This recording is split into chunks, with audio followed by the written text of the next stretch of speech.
I wanted to wait until all of the info was released for this case, but I now realize that this is never going to happen. I think this trail of text messages is as good as it will get, so I'll just call it here. So if you're not up to speed so far, on September 10th of 2025, Charles James Kirk was shot in the neck during a live debate event. His final words were a racist dog whistle, blaming black people for gun violence. Counting or not counting gang violence? If it means anything to you, I can say as a medical professional that the shot was so close to his spine he probably had a complete nervous system shut down before he even knew what had happened. Immediately after this, they arrested the wrong guy, twice.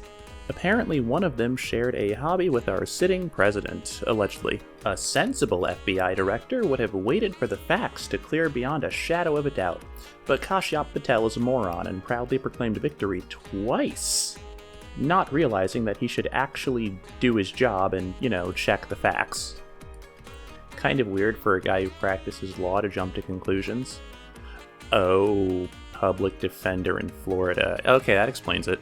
During this time, they recovered a rifle with unusual bullet markings, which related to a bunch of internet memes, but they didn't have anyone under the age of prehistoric to translate it for them.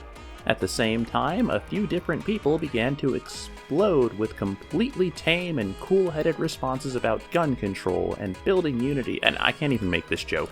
The same weirdos who are always calling for violence against their political opponents now just feel justified doing it and want a civil war on the left wing of politics.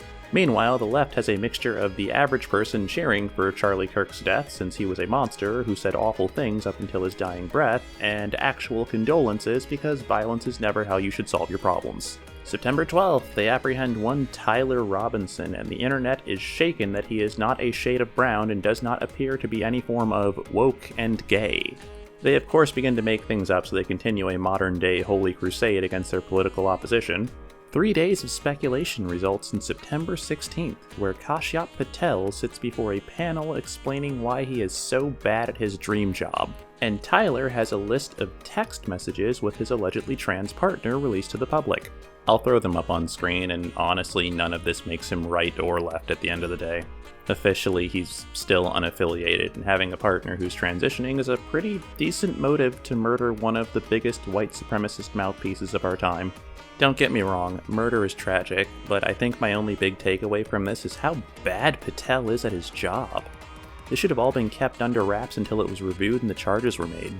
I still stand by the fact that I don't think Charles deserved this. In fact, I wish he had survived and had been like Christopher Reeve's levels of wheelchair bound.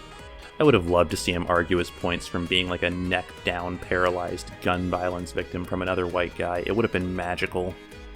Like, either he turns around on all of his points and proves that humanity is inherently good and it's just circumstance that makes us evil, or he keeps going and we're proof that even God makes mistakes. I could go either way. This is all I'm going to do for this story. If they make an autopsy public, I'd actually love to read that just for the info. I'll see you next time.